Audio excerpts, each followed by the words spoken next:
Bonjour à toutes et à tous. Et bienvenue dans ce nouvel épisode où nous allons explorer ensemble les méandres de notre esprit pour comprendre l'une des vérités les plus fondamentales de notre existence. Laissez-moi commencer par vous raconter une petite histoire, une anecdote qui pose le décor de tout ce que nous allons traverser aujourd'hui. Imaginez un homme, assis, la tête entre les mains, totalement dévasté.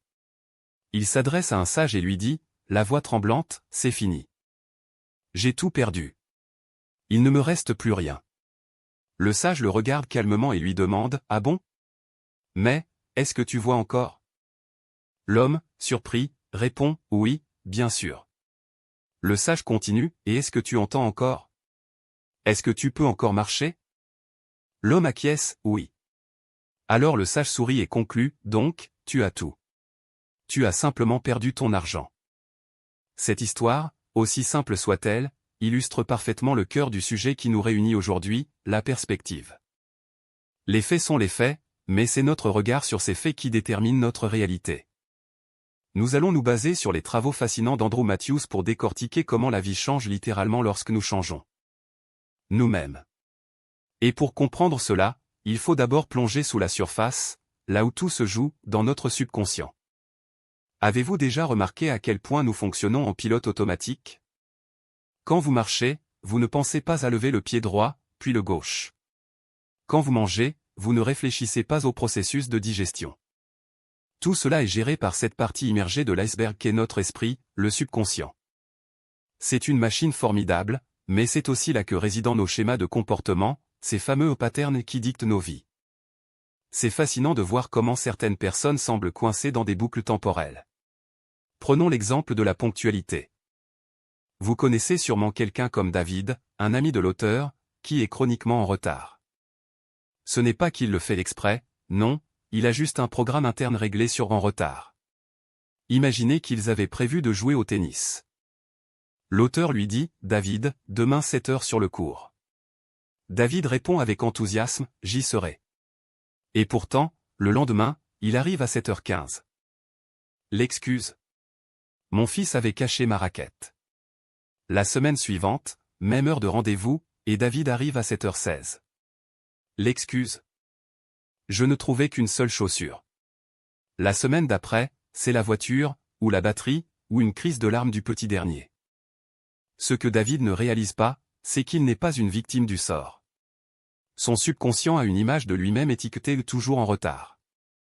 Si, par miracle, David se réveillait très tôt et risquait d'arriver à l'heure, son programme interne paniquerait et le ferait probablement se tromper de route ou heurter un arbre.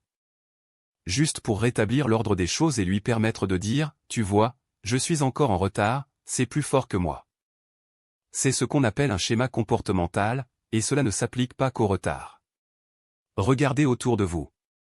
Il y a le schéma de la catastrophe permanente. Ces gens à qui vous demandez, comment ça va? Et qui vous répondent immédiatement que leur chat est mort, que leur toiture fuit et qu'ils viennent d'attraper une maladie tropicale rare.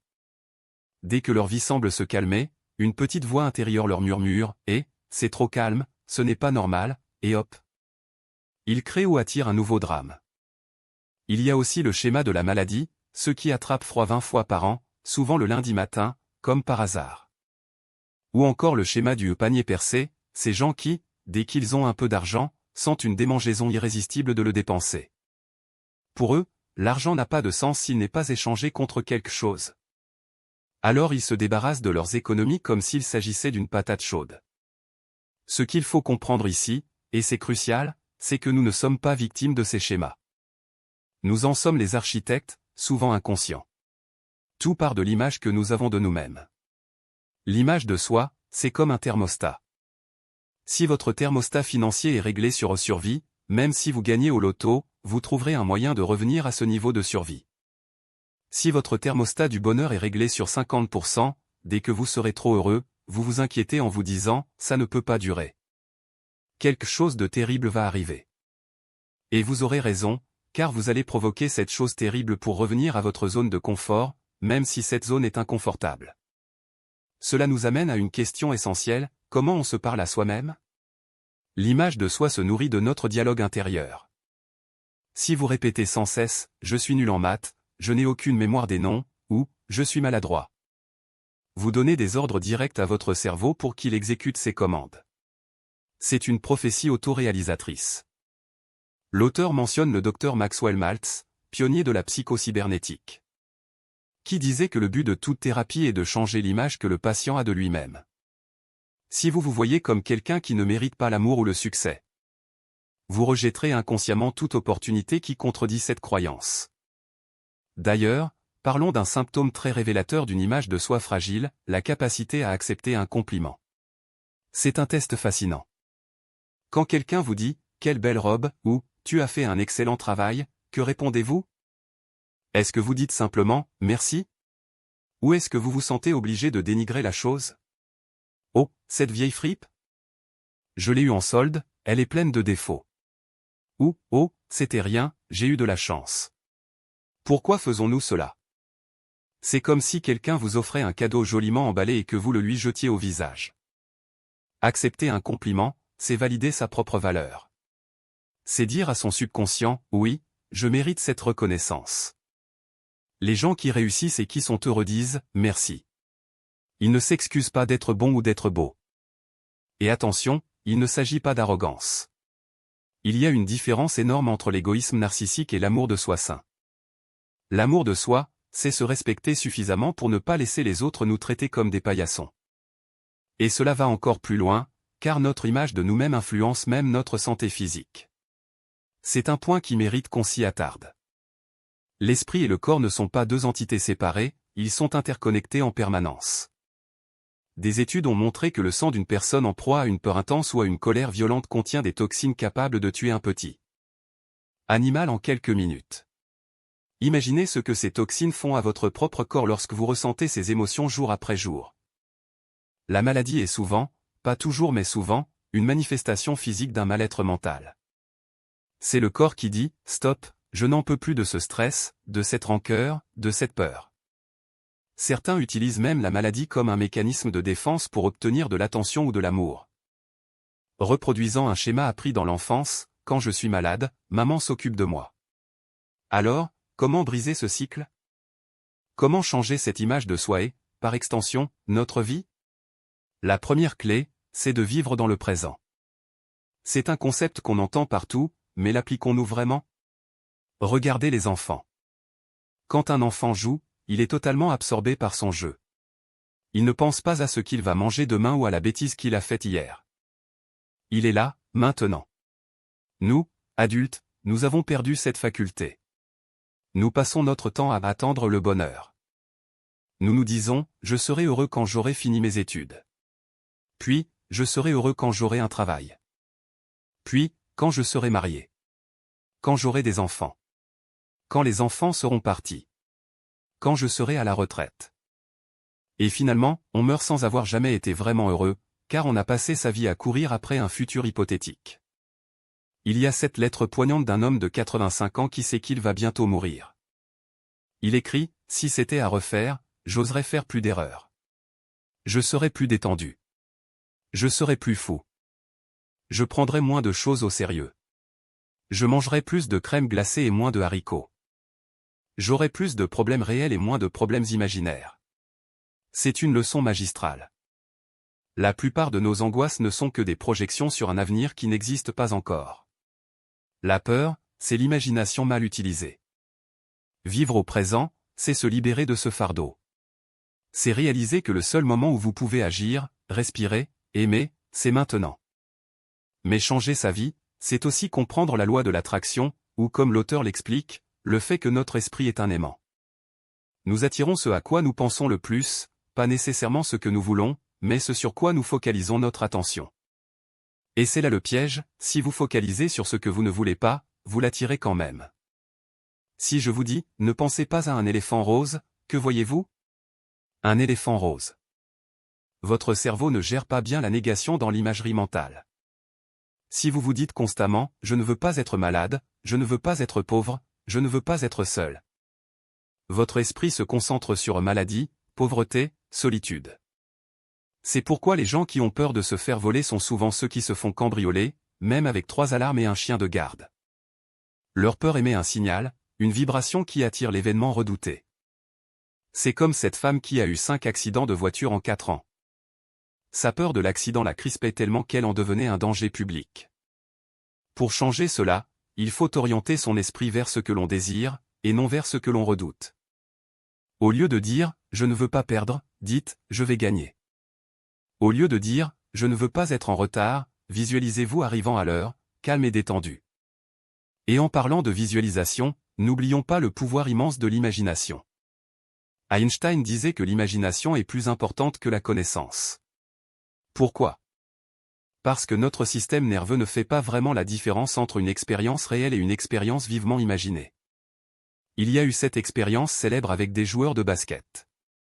Un groupe s'est entraîné physiquement tous les jours. Un autre groupe n'a rien fait. Un troisième groupe s'est entraîné uniquement mentalement, en visualisant le ballon entrer dans le panier. Résultat? Le groupe qui a visualisé a progressé presque autant que celui qui s'est entraîné physiquement. C'est incroyable, non? Cela signifie que vous pouvez répéter votre succès dans votre tête.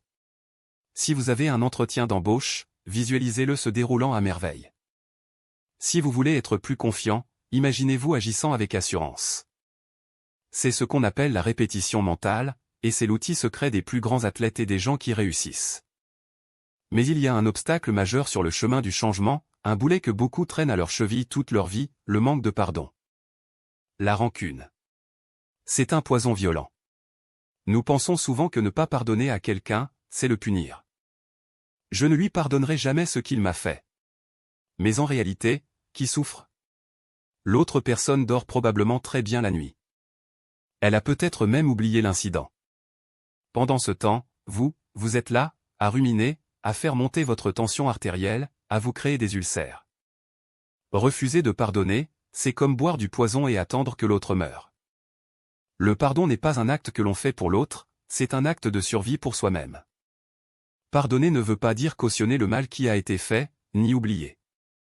Cela veut dire, je refuse de laisser cet événement ou cette personne contrôler mon bonheur une seconde de plus. Et le plus dur, souvent, ce n'est pas de pardonner aux autres, mais de se pardonner à soi-même. Nous sommes souvent nos juges les plus impitoyables. Nous nous flagellons pour des erreurs passées, nous nous traitons de tous les noms. Mais la culpabilité est une émotion stérile. Elle ne change rien au passé. Elle ne fait que gâcher le présent. Il faut apprendre à se dire, ok, j'ai fait une erreur. J'ai fait du mieux que je pouvais avec les connaissances et l'état d'esprit que j'avais à l'époque. Maintenant, je sais mieux, je ferai mieux. Et avancer. En avançant sur ce chemin de transformation, n'oublions pas un ingrédient essentiel, l'humour. La vie est trop importante pour être prise au sérieux, disait Oscar Wilde. L'auteur nous rappelle l'histoire de Norman Cousin, qui s'est guéri d'une maladie soi-disant incurable grâce au rire. Il regardait des films comiques toute la journée. Le rire libère des endorphines, les analgésiques naturels du corps. Il booste le système immunitaire. Mais surtout, il nous permet de prendre du recul. Avez-vous remarqué que les choses semblent toujours moins graves après un bon fou rire? Les enfants rient des centaines de fois par jour. Les adultes? À peine quelques fois. Nous sommes devenus trop sérieux, trop importants. Retrouver cette capacité à rire, surtout de soi-même, c'est retrouver le chemin de la santé et du bonheur. Si vous trébuchez dans la rue, vous avez deux choix, rougir de honte et vous maudire, ou éclater de rire devant votre propre maladresse. Le deuxième choix vous rendra la vie beaucoup plus légère. Tout cela nous amène à la notion de gratitude.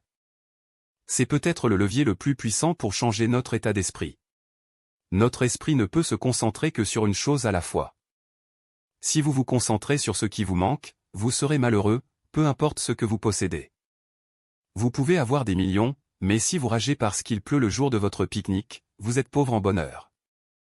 À l'inverse, si vous vous entraînez à voir le bon côté des choses, à remercier pour ce que vous avez déjà, vous créez un cercle vertueux. C'est la loi de l'augmentation, tout ce sur quoi nous portons notre attention grandit.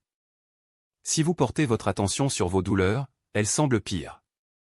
Si vous portez votre attention sur vos petites victoires, elles se multiplient. C'est pour cela que tenir un journal de gratitude, ou simplement prendre un moment le soir pour lister 3 choses positives de la journée, peut radicalement changer votre perception de la vie. Et rappelez-vous l'histoire du début, tant que vous pouvez voir, entendre, marcher, respirer, vous êtes immensément riche. Tout le reste, c'est du bonus. Il est aussi fascinant de voir comment nos mots façonnent notre réalité. Les mots que nous prononçons sont des prophéties. Si vous dites tout le temps « je suis fatigué »,« je n'y arriverai jamais »,« c'est trop dur », vous programmez votre subconscient pour l'échec et l'épuisement. Essayez de changer votre vocabulaire. Au lieu de dire « je vais essayer », dites « je vais le faire ». Essayer implique déjà la possibilité de l'échec. Au lieu de dire « je ne peux pas », dites « je choisis de ne pas le faire » ou « je ne sais pas encore comment faire ». Cela vous redonne le pouvoir. Les affirmations positives ne sont pas de la pensée magique, c'est de la reprogrammation neuronale. Mais attention, il y a des règles. Elles doivent être au présent et positives. Dire « je ne serai plus gros » ne marche pas, rappelez-vous l'éléphant rose. Dites plutôt « je deviens mince et en bonne santé ». Et répétez-le, encore et encore, jusqu'à ce que votre subconscient l'accepte comme une nouvelle vérité.